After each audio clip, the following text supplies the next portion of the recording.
नमस्कार। आज का विषय है पोषक तत्व। पोषक तत्व क्या होता है? जो हमारा पालन पोषण करने में सहायता करे जो तत्व, उसे हम पोषक तत्व कहते हैं। तो हमारे शरीर के पोषण में जो जो पदार्थ, जो तत्व होते हैं, उनका देखिए मुख्य रूप से मुख्य तत्वों के विषय में हम बहुत छोटा सा टिप्पणी करेंगे। जैसे आप जानते होंगे carbohydrate, fat, protein, minerals and vitamins. Carbohydrate को हिंदी में क्या बोलते हैं पता नहीं है मेरे को। फैट को वसा बोलते हैं, प्रोटीन को प्रोटीन ही बोलते हैं, मिनरल्स को खनिज जो खनन से प्राप्त हो या पृथ्वी के अंदर प्राप्त हो। जैसे आप देखे होंगे पृथ्वी के अंदर से क्या मिलता है हमें? पानी, मुख्य रूप से मिनरल वाटर सुने हैं, तो खनिज हमें मिल जाता है वहाँ से। और विटामिन्स, विटामिन्स क्या है? विटामिन्स है जो कि हमें रोग से लड़ने की क्षमता प्रदान करे। विटामिन्स हमें ऊर्जा प्रदान नहीं करता है, ये रोग से लड़ने का क्षमता प्रदान करता है। प्रतिरोधी माने उसके प्रतिरक्षा के लिए, अपने को तैयार रखने के लिए विटामिन्स की जरूरत होती है। तो सबसे पहले आते हैं कार्बोहाइड्रेट। कार्बोहाइड्रेट है क्या? Carbohydrate is nothing but energy, शक्ति, ऊर्जा। कार्बोहाइड्रेट से हमें क्या मिलता है? ऊर्जा मिलता है। कार्बोहाइड्रेट से कितना ऊर्जा मिलता है? 1 ग्राम कार्बोहाइड्रेट से हमें लगभग 1 ग्राम कार्बोहाइड्रेट रहेगा 4.2 कैलोरी ऊर्जा प्राप्त होता है, किलो कैलोरी। 1 ग्राम कार्बोहाइड्रेट से लगभग 4.2 किलो कैलोरी ऊर्जा प्राप्त होता है। और 1 ग्राम फैट यदि है, वसा, फैट को क्या बोलते हैं? वसा। 1 ग्राम यदि फैट है तो ये 9.3 लगभग किलो कैलोरी ऊर्जा देता है। और यदि 1 ग्राम प्रोटीन है तो ये भी लगभग 4.3 किलो कैलोरी ऊर्जा देता है। तो हमें ये तीनों चीज ऊर्जा देता है, लेकिन ये 2 ही चीज मुख्य रूप से ऊर्जा के रूप में हम लेते हैं। इसका ये जो ऊर्जा देता है, ऊर्जा तो देता है, लेकिन ये बड़ी जटिल प्रक्रिया के 3 भाग में जब टूटता है तब ऊर्जा देता है। ये प्रोटीन मुख्य रूप से दूसरे जरूरत के लिए हम लेते हैं। ये मुख्य रूप से हमारे जो नए कोशिका बनते हैं, जो मांसपेशियां बनते हैं, या मांसपेशियां में जो स्पोर्ट्समैन हैं, उनके डेली मांसपेशियों में क्षय होता है, कुछ टूट फूट होती है, उसको फिर से बनाने के लिए प्रोटीन का मुख्य रूप से आवश्यकता होता है। इसको मुख्य रूप से हम ऊर्जा के लिए नहीं लेते हैं, क्योंकि ऊर्जा इसको देने में बहुत समय लगता है, लेकिन ये कार्य क्या करता है? नए नए कोशिकाओं का वृद्धि करता है। तो सबसे पहले आते हैं कार्बोहाइड्रेट पर। ये तो छोटा छोटा चीज रहा, तीनों के बारे में अब एक एक के बारे में चर्चा करेंगे। कार्बोहाइड्रेट मुख्य रूप से कार्बन, हाइड्रोजन और ऑक्सीजन होता है, और हमें क्या देता है? ऊर्जा। ऊर्जा वाला स्रोत क्या है? ग्लूकोज। मीन्स मुख्य रूप से कार्बोहाइड्रेट से हमें ग्लूकोज मिलता है, और उसी ग्लूकोज से हमें ऊर्जा मिलता है। और यदि ऊर्जा उपयोग में नहीं करेंगे तो क्या होगा? हम कार्बोहाइड्रेट ले लिए, कार्बोहाइड्रेट से युक्त जो भोजन है, भोज्य पदार्थ है, उसका सेवन कर लिए, और यदि वो अनुपयुक्त रह गया, उस कार्बोहाइड्रेट की कोई यूज नहीं किया, हम ऊर्जा का यूज नहीं किए, तो अंत में वो किस रूप में आ जाएगा? वो फैट के रूप में आ जाएगा। जब कार्बोहाइड्रेट हम ले लिए और उसका उपयोग नहीं करेंगे तो फैट बन जाएगा। वही वसा जो लटक जाता है, पेट लटक जाएगा, मुंह फूल जाएगा, पूरा लगेगा कि पूरा हैवी हो गया बॉडी, तो फैट बन जाएगा। और यदि इस फैट का भी उपयोग नहीं होगा, फैट या ऊर्जा जो होता है, एक दिन हम ग्रहण कर रहे हैं तो 2, 4, 10 दिन तक वो चल सकता है। तो ये यदि फैट है आपके शरीर में तो उसका उपयोग 1 दिन 2 दिन के बाद भी कर सकते हैं। आप फैटी हैं तो थोड़ा कम भी खाना खाएंगे तो फैट से आपको ऊर्जा मिलते रहेगा। You should be very clear. ये चीज जो लोग मोटे हैं वो बहुत अच्छी तौर से समझें कि यदि आपके अंदर फैट है तो आपके अंदर बहुत एनर्जी है, क्योंकि 1 ग्राम फैट से 9.3 किलो कैलोरी आप ऊर्जा ले सकते हैं। तो फैट है तो आप कार्बोहाइड्रेट न लेकर के भी आप ऊर्जा उससे जनरेट करेंगे तो अच्छा रहेगा, लेकिन थोड़ा सा कष्ट तो होगा आपको, क्योंकि फैट आपके शरीर में ऑलरेडी जम गया है, उसको तोड़ करके ऊर्जा में परिवर्तित करना है तो थोड़ा मेहनत करना पड़ेगा, लेकिन यही फैट ऊर्जा में परिवर्तित हो जाएगा। तो ये कार्बोहाइड्रेट हमारे सभी खाद्य पदार्थों में लगभग मिलता है। रोटी, चावल, इस मुख्य रूप से मंड जो स्टार्च जो चावल बनाने के बाद हम लोग गाँव में पहले निकलता था, माड़ जिसको बोलते थे हम लोग, उसमें भी बहुत ज़्यादा कार्बोहाइड्रेट होता है। फल फूल हर जगह कार्बोहाइड्रेट हमें मिलते रहता है। जितने भी मीठे पदार्थ हैं उसमें कार्बोहाइड्रेट उपस्थित रहता है। तो लगभग हम जितने भी खाद्य पदार्थ खाते हैं उसमें मिठास रहता है, अधिकांशतः खाद्य पदार्थ में। अब आपको मिर्च में, तो मिर्च में मिठास होता नहीं है, तो उसमें कार्बोहाइड्रेट भी नहीं होता है। लेकिन जैसे रोटी खा रहे हैं उसमें भी मिठास होता है, चावल खा रहे हैं उसमें भी मिठास होता है, फ्रूट खा रहे हैं उसमें भी मिठास होता है। तो सभी मिठास अंत में ग्लूकोज के रूप में परिवर्तित होकर के हमें ऊर्जा प्रदान करता है। तो ये रहा कार्बोहाइड्रेट। अब चलेंगे हम फैट। जितने भी चिकना पदार्थ हैं उस चिकने पदार्थ में तेल, घी, हम लोग जो भी चिकने पदार्थ, बटर, चीज, पनीर, ये सब चीज, पनीर तो नहीं, चीज एंड ऑल जो खा रहे हैं उसमें फैट रहता है मुख्य रूप से, जितने चिकने पदार्थ हैं। तो फैट में एनर्जी बहुत ज़्यादा होता है। और एक बात, हमें दिन भर में सामान्य व्यक्ति के लिए 2500 किलो कैलोरी से 3000 किलो कैलोरी तक ऊर्जा की आवश्यकता होती है सामान्य जीवन के लिए। सामान्य जीवन यापन के लिए 2500 किलो कैलोरी से 3000 किलो कैलोरी तक ऊर्जा की आवश्यकता होती है। तो फैट में सबसे ज्यादा ऊर्जा मिलता है। 1 ग्राम फैट मीन्स एक चना जैसा आप 1 चम्मच डाल रहे हैं तो कम से कम 4-5 ग्राम होगा। तो 5 ग्राम यदि डाल दिए तो 5 9 45, लगभग 50 ग्राम आपको 50 किलो कैलोरी ऊर्जा आपको मिल गया। तो इसलिए हम जो फैट ले रहे हैं और वो 50 किलो कैलोरी यदि यूज नहीं किए तो आपके शरीर में वो एक्यूमुलेट हो जाएगा, वो एकत्रित होकर के कहीं ना कहीं आपके कमर के ऊपर, हिप्स के ऊपर, आपके चेहरा के ऊपर कहीं ना कहीं वो अपना प्रभाव देने लगेगा। तो यदि आप फैट ले रहे हैं तो उसके अनुसार आपको शारीरिक श्रम करके उस ऊर्जा को फिर से जलाना भी है, बर्न भी करना है। तो ये रहा कार्बोहाइड्रेट, ये रहा फैट। अब हम चलेंगे प्रोटीन के बारे में। प्रोटीन मुख्य रूप से बहुत ही आवश्यक है हमें समझने के लिए, और समझना चाहिए कि प्रोटीन एक साधारण व्यक्ति और मैच्योर जो क्या कहते हैं कि जो जवान व्यक्ति है जिसके विकास दर अब कम हो गए हैं। विकास दर कम होने का मतलब जो छोटा बच्चा रहता है उसके विकास होते हैं, डे बाय डे उसके मांसपेशियां बढ़ेंगे, हड्डी बढ़ेंगे, चर्म या पेट के सभी ग्रंथि बढ़ेंगे, तो उनके विकास होते हैं। तो विकास होते हैं तो प्रोटीन क्या करता है, मुख्य रूप से कोशिकाओं की वृद्धि में सहायता करता है। प्रोटीन का मुख्य कार्य क्या है, तो ऊर्जा तो है लेकिन ऊर्जा इसका लास्ट ऑप्शन होता है। ये बहुत ब्रेकडाउन होगा, बहुत देर से पहले पेट में ब्रेकडाउन, ट्रिप्सिन, एप्सिन, क्या क्या सब है, उसमें 3 भाग में जब टूटता है, जब छोटी आंत में टूटता है तब जाकर के ये ऊर्जा देता है। तो इसका मुख्य कार्य क्या होता है, कोशिकाओं के वृद्धि में कार्य करता है। जो हमारे शरीर में नए नए कोशिका बनते हैं उन कोशिकाओं का वृद्धि प्रोटीन का प्रोटीनियस फूड न ले तो नहीं बनेगा। इसीलिए बच्चों को बोला जाता है कि दूध लो, दूध पियो। छोटे से हमारी परंपरा बनी है कि छोटे बच्चों को हमेशा दूध दिया जाता है, क्योंकि सबसे ज़्यादा डेयरी प्रोडक्ट में प्रोटीन मिलते हैं। सोयाबीन में भी प्रोटीन मिलते हैं आपको, और भी दाल में भी प्रोटीन मिलते हैं। बहुत सारे ऐसे खाद्य पदार्थ हैं जिसमें प्रोटीन रहते हैं, लेकिन मुख्य रूप से डेयरी प्रोडक्ट में हम लोगों को प्रोटीन अधिकतम मिलता है। तो बच्चों के लिए प्रोटीन की बहुत ही आवश्यकता है। फिर एक व्यक्ति बोला था, तो क्या बूढ़ों के लिए, बूढ़ों में तो नए नए कोशिका नहीं बनते हैं, तो फिर बूढ़ों के लिए क्यों प्रोटीन की आवश्यकता है?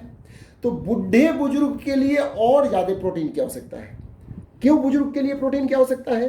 क्योंकि बच्चों में कोशिकाओं का निर्माण होता है, लेकिन जो बूढ़े होते हैं, बुजुर्ग जो बूढ़े हो जाते हैं, उनमें कोशिका टूटते हैं, उनके कोशिका मरते हैं, कोशिका का जीवन समाप्त होते रहता है डे बाय डे। तो जब कोशिका मरते हैं तो फिर से उनको जागृत करने के लिए आपको प्रोटीन की आवश्यकता होती है। बुढ़े बुजुर्ग के जो हमेशा डे बाय डे उनके क्षय होते रहते हैं, तो जब प्रोटीनियस फूड लेंगे तो वो कोशिकाओं का निर्माण करते रहेगा। तो बुजुर्ग में भी कोशिका की निर्माण जरूरत है, या कोशिका यदि टूट फूट रहा है तो उसका रिपेयर, उसका फिर से उपचार करना, ये प्रोटीन का कार्य होता है। तो सबसे ज़्यादा प्रोटीन की आवश्यकता होती है बच्चों में और बूढ़ों में और जो किसी कला में जैसे स्पोर्ट्स में है जिसमें फिजिकल एक्टिविटी सबसे ज़्यादा है, तो डेली उसके मांसपेशियों में क्षय होता है, मांसपेशियां टूटते फूटते हैं, तो उनके रिपेयर के लिए प्रोटीन की आवश्यकता होती है। इसीलिए स्पोर्ट्समैन देखते होंगे कि प्रोटीन पाउडर फाँकते हैं। हालांकि प्रोटीन पाउडर फाँकने का हम किसी को सजेस्ट नहीं करेंगे, आप रॉ फूड खाइए, वही आपके शरीर के लिए आवश्यक है, वही आपके शरीर के लिए फायदेमंद भी है। अन्यथा क्या होगा कि आप प्रोटीन रॉ में भी तो लेंगे, फैट भी रॉ में ले सकते हैं, कार्बोहाइड्रेट रॉ में ले सकते हैं, लेकिन ये आपके शरीर के लिए किसी न किसी रूप में हानि पहुंचाएगा, लाभ नहीं पहुंचाएगा। लाभ थोड़े समय के लिए, क्षण के लाभ मिलेगा। तो अब हम चलते हैं, हो गया कार्बोहाइड्रेट, हो गया फैट, हो गया प्रोटीन, हो गया। अब मिनरल्स। मिनरल्स मुख्य रूप से जो जमीन के अंदर से जो आते हैं हमारे भोज्य पदार्थ, उसमें मिनरल्स होते हैं। उसमें क्या क्या आएंगे? सबसे मुख्य रूप से हमें मिनरल्स मिलता है कहाँ से? पानी से। मिनरल वाटर ही बोल देते हैं हम। तो मिनरल्स हमें पानी से मिलता है। मिनरल का बहुत ही महत्व होता है हमारे शरीर में। ये तत्व जो है, जो हम लोग साधारण रूप से जो लोहा हथौड़ा पीटते हैं, वो लोहा है, तांबा है, जिंक है, पोटेशियम है, कोबाल्ट है, ये सब तत्व है। वो सभी तत्व हमारे शरीर में मौजूद रहते हैं। इनका बहुत बड़ा योगदान होता है हमारे मस्तिष्क के सुचारू रूप से कार्य कराने के लिए, हमारे रक्त के संचार के लिए, हमारे मेटाबॉलिक सिस्टम के लिए। ये बहुत छोटे मात्रा में होते हैं और बहुत ही सरल रूप होता है। एक एक अणु परमाणु टाइप के हमारे शरीर में रहेंगे, लेकिन वो बहुत ही मुख्य रोल अदा करता है ये मिनरल्स। तो मिनरल्स कहाँ मिलेगा? तो आरओ वाटर में बोलता है कि मिनरल्स मिलाते हैं, लेकिन वो कुछ नहीं मिलाता है। इसीलिए आरओ वाटर जो पी रहे हैं उनकी प्रतिरोधक क्षमता भी घट जाती है। बहुत लोग ऐसे हैं जो कि आरओ वाटर पीते हैं, तो साधारण वाटर पिएंगे तो उनकी शरीर फिर सपोर्ट नहीं करता है, बीमार पड़ जाते हैं। तो हम जहाँ तक सलाह देंगे कि यदि आपके पास कोई भी साधारण जो जमीन से निकला हुआ पानी उपलब्ध है, तो आरओ वाटर का यूज मत कीजिए। रिवर्स ऑस्मोसिस में जो भी मिनरल्स होता है उसको वो लोग नष्ट कर देते हैं। उसके बाद उसमें मिनरल्स जो मिलाना चाहिए वो तत्व मिलाते नहीं हैं। तो जो फायदा आपको पानी से होना चाहिए वो फिर जल का फायदा आपके शरीर में नहीं मिल पाता है। तो मिनरल्स मुख्य रूप से पानी में मिलेगा। और जो भी भोज्य पदार्थ जमीन के अंदर उत्पन्न होता है, जैसे आलू हो गया लेकिन छिलका युक्त, जैसे आपको चुकंदर हो गया, जो भी पदार्थ, और लीफी वेजिटेबल्स, जो जैसे आपका जो पत्ता है वो पत्ते वाला कैसे निकला, वो जमीन से निकल रहा है ना, तो ये सभी में सूक्ष्म मात्रा में मिनरल्स होते हैं। तो ये मिनरल्स हमारा मुख्य रूप से कोई भी लीफी वेजिटेबल्स में मिलेगा, जो पत्तेदार सब्जी है उसमें मिलेगा। अदरवाइज मिनरल्स आपको पानी में मिलेगा, लेकिन पानी इसीलिए जल बहुत ही शुद्ध होना चाहिए और वो जमीन से निकला हुआ जल होना चाहिए। ऐसा नहीं कि रिवर्स ऑस्मोसिस, वो मजबूरी में शहरों में पानी दूषित हो गया है तो वहाँ पर आप आरओ वाटर ले रहे हैं तो मजबूरी है, अन्यथा जमीन से जो पानी निकलता है उसी पानी का सेवन करें, वही पानी में आपको सभी मिनरल्स मिलेंगे। तो ये रहा मिनरल्स, जिसे स्पेशली मुख्य रूप से हमारे शरीर के क्रियाकलाप में मिनरल्स का बहुत ही योगदान होता है। और बहुत सारे हैं, तांबा है, सोडियम है, इवन ये घेंघा जैसा रोग हो जाता है, सोडियम नमक का सेवन सही ढंग से नहीं होता है, तो इससे बहुत सारे समस्याएं दूर हो जाते हैं यदि मिनरल्स सही तरीका से ले रहे हैं तो। अब अंतिम में रखे हैं हम विटामिन्स। विटामिन्स पर बहुत डाउट होता है, इस पर एक अलग हम छोटा सा वीडियो बनाने का प्रयास करेंगे। विटामिन्स मुख्य रूप से क्या करता है, तो हमारे शरीर के रोग से लड़ने की क्षमता को बढ़ा देता है। लेकिन आज एक भ्रांति हो गई है आजकल, जो हम बार बार वीडियो में हम इसको ये करते हैं, एम्फेसाइज करते हैं कि लोग इसको फॉलो करें, कोशिश करें। दवा का सेवन यदि हम बाहर से करने की आदत डाल दें तो ये विटामिन्स काम ही नहीं करेगा। ये विटामिन्स का जो काम करना है, ये काम क्रियाकलाप ही बंद हो जाता है। ये विटामिन जितने हैं यही दवा है, यही पैरासीटामोल है, यही क्रोसिन है, यही एमोक्सिसिलिन है, यही जितने भी आप दवा ले रहे हैं वो दवा ये सभी जैसे बी कॉम्प्लेक्स लेते हैं। ये यदि विटामिन सही तरीका से ले रहे हैं तो आपके शरीर में कोई भी व्याधि नहीं होंगे। तो विटामिन का बहुत महत्व है। तो मुख्य रूप से हम ये बताना चाहते थे कि इन सभी में अंतर क्या होता है। बाद में हम एक एक पर अच्छी तौर से भी डिस्कस कर सकते हैं, लेकिन हम जहाँ तक समझते हैं कि थोड़ा बहुत अंतर स्पष्ट कर चुके हैं। कार्बोहाइड्रेट ये मीठा पदार्थ होता है जो कि हमें ऊर्जा देता है। फैट ये चिकना पदार्थ होता है, ये भी हमें ऊर्जा देता है, सबसे ज़्यादा ऊर्जा देता है। तीसरा ये प्रोटीन क्या होता है, इसमें carbon, hydrogen and oxygen C6H12O6 glucose होता है, आई थिंक सो। तो ये ग्लूकोज देता है, मीन्स फैट में और कार्बोहाइड्रेट में दोनों में ये केवल कार्बन, हाइड्रोजन और ऑक्सीजन C6O12H6 मुख्य रूप से उपस्थित होता है।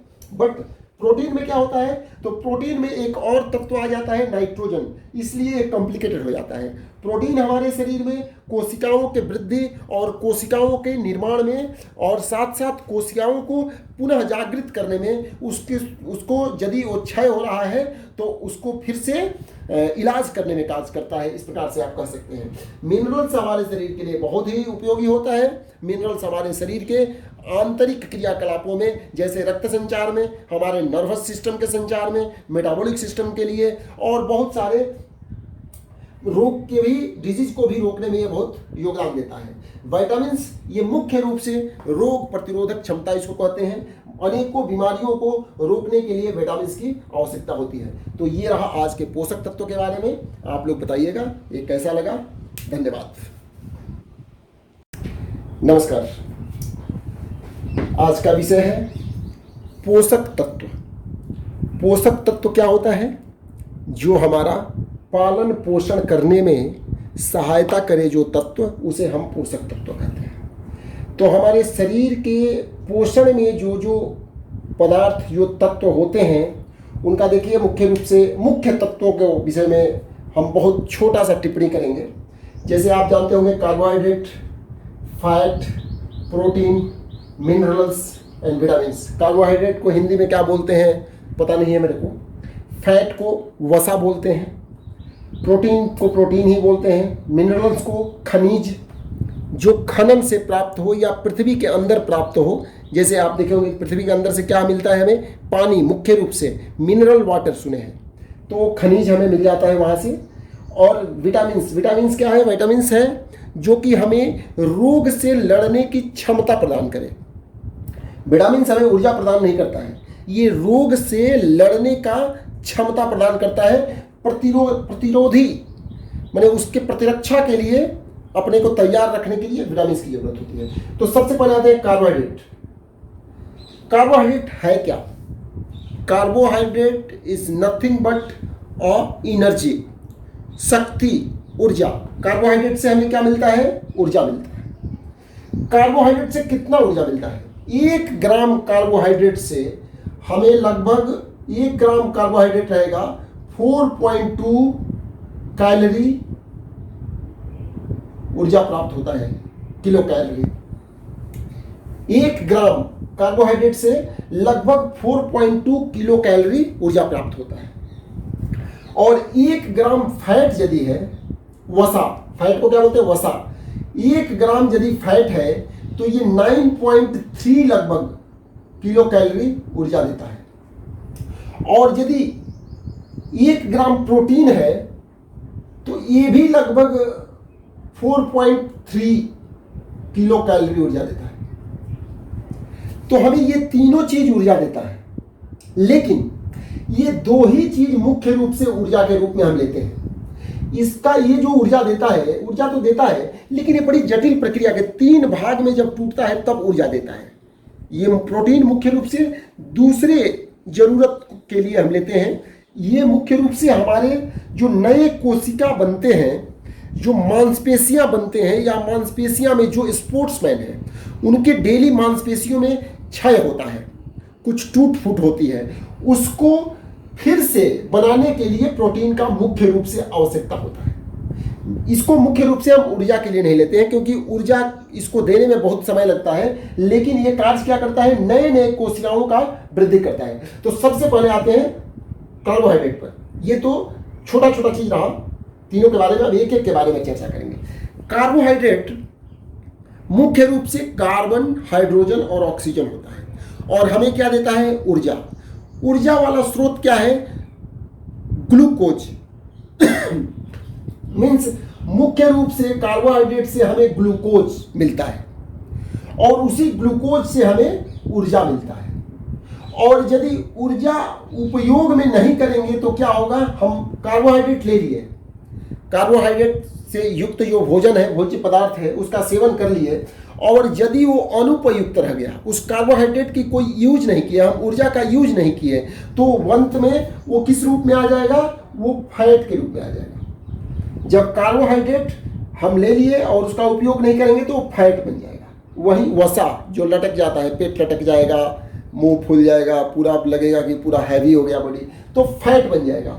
और यदि इस फैट का भी उपयोग नहीं होगा, फैट या ऊर्जा जो होता है एक दिन हम ग्रहण कर रहे हैं तो 2-4-10 दिन तक वो चल सकता है। तो ये यदि फैट है आपके शरीर में तो उसका उपयोग 1 दिन 2 दिन के बाद भी कर सकते हैं। आप फैटी हैं तो थोड़ा कम भी खाना खाएंगे तो फैट से आपको ऊर्जा मिलते रहेगा। You should be very clear. ये चीज जो लोग मोटे हैं वो बहुत अच्छी तौर से समझें कि यदि आपके अंदर फैट है तो आपके अंदर बहुत एनर्जी है, क्योंकि 1 ग्राम फैट से 9.3 किलो कैलोरी आप ऊर्जा ले सकते हैं। तो फैट है तो आप कार्बोहाइड्रेट न लेकर के भी आप ऊर्जा उससे जनरेट करेंगे तो अच्छा रहेगा, लेकिन थोड़ा सा कष्ट तो होगा आपको, क्योंकि फैट आपके शरीर में ऑलरेडी जम गया है, उसको तोड़ करके ऊर्जा में परिवर्तित करना है तो थोड़ा मेहनत करना पड़ेगा, लेकिन यही फैट ऊर्जा में परिवर्तित हो जाएगा। तो ये कार्बोहाइड्रेट हमारे सभी खाद्य पदार्थों में लगभग मिलता है। रोटी, चावल, इस मुख्य रूप से मंड जो स्टार्च जो चावल बनाने के बाद हम लोग गांव में पहले निकलता था, माड़ जिसको बोलते थे हम लोग, उसमें भी बहुत ज़्यादा कार्बोहाइड्रेट होता है। फल फूल हर जगह कार्बोहाइड्रेट हमें मिलते रहता है। जितने भी मीठे पदार्थ हैं उसमें कार्बोहाइड्रेट उपस्थित रहता है। तो लगभग हम जितने भी खाद्य पदार्थ खाते हैं उसमें मिठास रहता है, अधिकांशतः खाद्य पदार्थ में। अब आपको मिर्च में, तो मिर्च में मिठास होता नहीं है तो उसमें कार्बोहाइड्रेट भी नहीं होता है, लेकिन जैसे रोटी खा रहे हैं उसमें भी मिठास होता है, चावल खा रहे हैं उसमें भी मिठास होता है, फ्रूट खा रहे हैं उसमें भी मिठास होता है। तो सभी मिठास अंत में ग्लूकोज के रूप में परिवर्तित होकर के हमें ऊर्जा प्रदान करता है। तो ये रहा कार्बोहाइड्रेट। अब चलेंगे हम फैट। जितने भी चिकना पदार्थ हैं उस चिकने पदार्थ में तेल, घी, हम लोग जो भी चिकने पदार्थ, बटर, चीज, पनीर, ये सब चीज, पनीर तो नहीं, चीज एंड ऑल जो खा रहे हैं उसमें फैट रहता है मुख्य रूप से, जितने चिकने पदार्थ हैं। तो फैट में एनर्जी बहुत ज़्यादा होता है। और एक बात, हमें दिन भर में सामान्य व्यक्ति के लिए 2500 किलो कैलोरी से 3000 किलो कैलोरी तक ऊर्जा की आवश्यकता होती है सामान्य जीवन के लिए। सामान्य जीवन यापन के लिए 2500 किलो कैलोरी से 3000 किलो कैलोरी तक ऊर्जा की आवश्यकता होती है। तो फैट में सबसे ज्यादा ऊर्जा मिलता है। 1 ग्राम फैट मीन्स एक चना जैसा आप 1 चम्मच डाल रहे हैं तो कम से कम 4-5 ग्राम होगा। तो 5 ग्राम यदि डाल दिए तो 5 9 45, लगभग 50 ग्राम आपको 50 किलो कैलोरी ऊर्जा आपको मिल गया।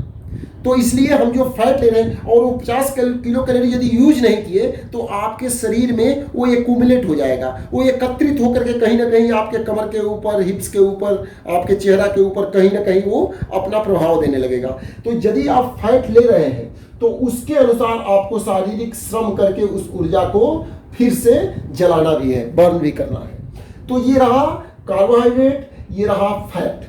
अब हम चलेंगे प्रोटीन के बारे में। प्रोटीन मुख्य रूप से बहुत ही आवश्यक है हमें समझने के लिए, और समझना चाहिए कि प्रोटीन एक साधारण व्यक्ति और मैच्योर जो क्या कहते हैं कि जो जवान व्यक्ति है जिसके विकास दर अब कम हो गए हैं। विकास दर कम होने का मतलब जो छोटा बच्चा रहता है उसके विकास होते हैं डे बाय डे, उसके मांसपेशियां बढ़ेंगे, हड्डी बढ़ेंगे, चर्म या पेट के सभी ग्रंथि बढ़ेंगे, तो उनके विकास होते हैं। तो विकास होते हैं तो प्रोटीन क्या करता है? मुख्य रूप से कोशिकाओं की वृद्धि में सहायता करता है। प्रोटीन का मुख्य कार्य क्या है? तो ऊर्जा तो है, लेकिन ऊर्जा इसका लास्ट ऑप्शन होता है। ये बहुत ब्रेकडाउन होगा, बहुत देर से पहले पेट में ब्रेकडाउन, ट्रिप्सिन, एप्सिन, क्या क्या सब है, उसमें 3 भाग में जब टूटता है, जब छोटी आंत में टूटता है, तब जाकर के ये ऊर्जा देता है। तो इसका मुख्य कार्य क्या होता है?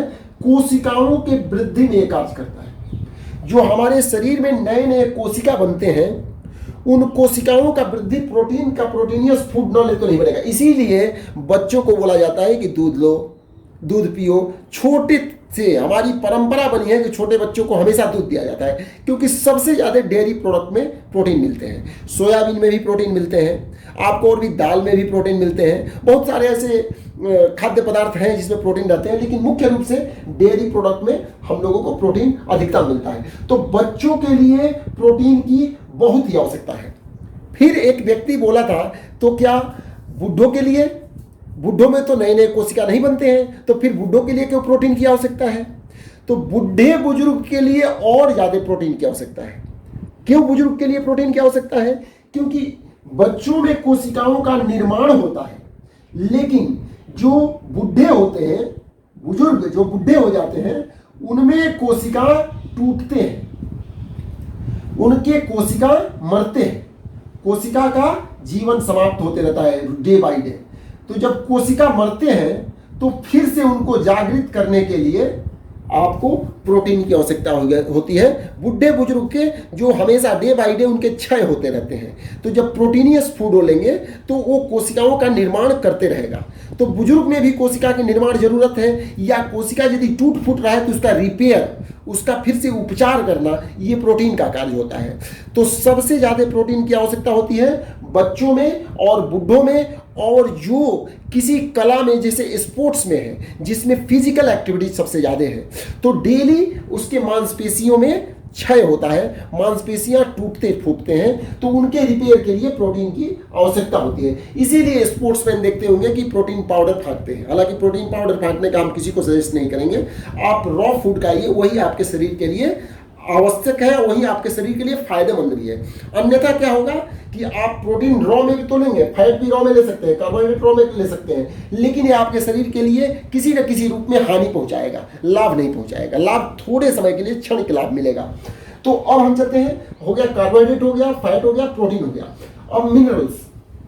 मिनरल्स मुख्य रूप से जो जमीन के अंदर से जो आते हैं हमारे भोज्य पदार्थ, उसमें मिनरल्स होते हैं। उसमें क्या क्या आएंगे?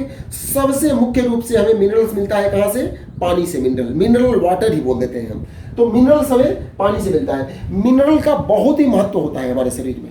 ये तत्व जो है, जो हम लोग साधारण रूप से जो लोहा हथौड़ा पीटते हैं, वो लोहा है, तांबा है, जिंक है, पोटेशियम है, कोबाल्ट है, ये सब तत्व है। वो सभी तत्व हमारे शरीर में मौजूद रहते हैं।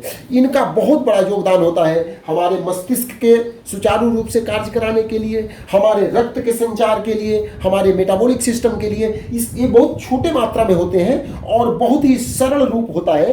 एक एक अणु परमाणु टाइप के हमारे शरीर में रहेंगे, लेकिन वो बहुत ही मुख्य रोल अदा करता है ये मिनरल्स। तो मिनरल्स कहाँ मिलेगा? तो आरओ वाटर में बोलता है कि मिनरल्स मिलाते हैं, लेकिन वो कुछ नहीं मिलाता है। इसीलिए आरओ वाटर जो पी रहे हैं उनकी प्रतिरोधक क्षमता भी घट जाती है। बहुत लोग ऐसे हैं जो कि आरओ वाटर पीते हैं, तो साधारण वाटर पिएंगे तो उनकी शरीर फिर सपोर्ट नहीं करता है, बीमार पड़ जाते हैं। तो हम जहाँ तक सलाह देंगे कि यदि आपके पास कोई भी साधारण जो जमीन से निकला हुआ पानी उपलब्ध है, तो आरओ वाटर का यूज मत कीजिए। रिवर्स ऑस्मोसिस में जो भी मिनरल्स होता है उसको वो लोग नष्ट कर देते हैं। उसके बाद उसमें मिनरल्स जो मिलाना चाहिए वो तत्व तो मिलाते नहीं हैं। तो जो फायदा आपको पानी से होना चाहिए वो फिर जल का फायदा आपके शरीर में नहीं मिल पाता है। तो मिनरल्स मुख्य रूप से पानी में मिलेगा। और जो भी भोज्य पदार्थ जमीन के अंदर उत्पन्न होता है, जैसे आलू हो गया लेकिन छिलका युक्त, जैसे आपको चुकंदर हो गया, जो भी पदार्थ, और लीफी वेजिटेबल्स, जो जैसे आपका जो पत्ता है वो पत्ते वाला कैसे निकला, वो जमीन से निकल रहा है ना, तो ये सभी में सूक्ष्म मात्रा में मिनरल्स होते हैं। तो ये मिनरल्स हमारा मुख्य रूप से कोई भी लीफी वेजिटेबल्स में मिलेगा, जो पत्तेदार सब्जी है उसमें मिलेगा।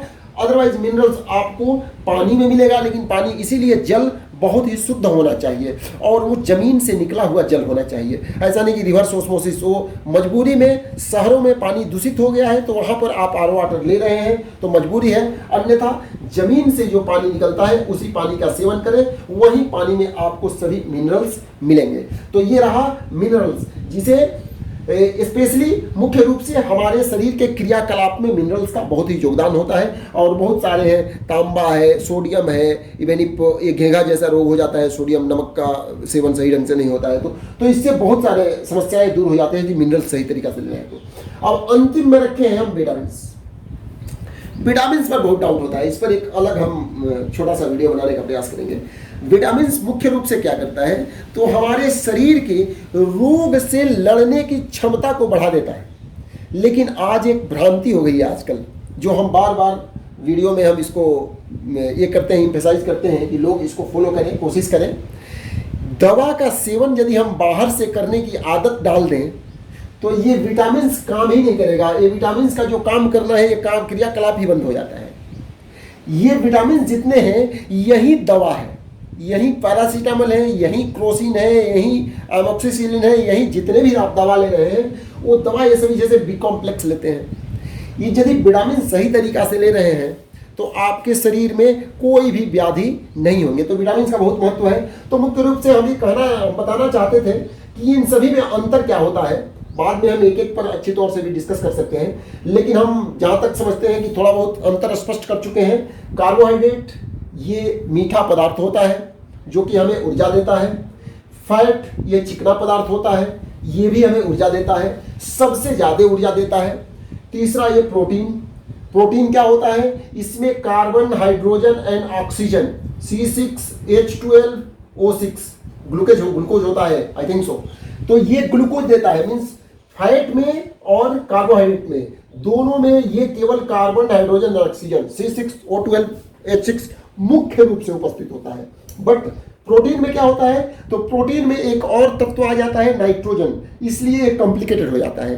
प्रोटीन हमारे शरीर में कोशिकाओं के वृद्धि और कोशिकाओं के निर्माण में और साथ साथ कोशिकाओं को पुनः जागृत करने में उसको यदि वो क्षय हो रहा है तो उसको फिर से इलाज करने में कार्य करता है। इस प्रकार से आप कह सकते हैं। मिनरल्स हमारे शरीर के लिए बहुत ही उपयोगी होता है। मिनरल्स हमारे शरीर के आंतरिक क्रियाकलापों में, जैसे रक्त संचार में, हमारे नर्वस सिस्टम के संचार में, मेटाबॉलिक सिस्टम के लिए और बहुत सारे रोग के भी, डिजीज को भी रोकने में ये बहुत योगदान देता है।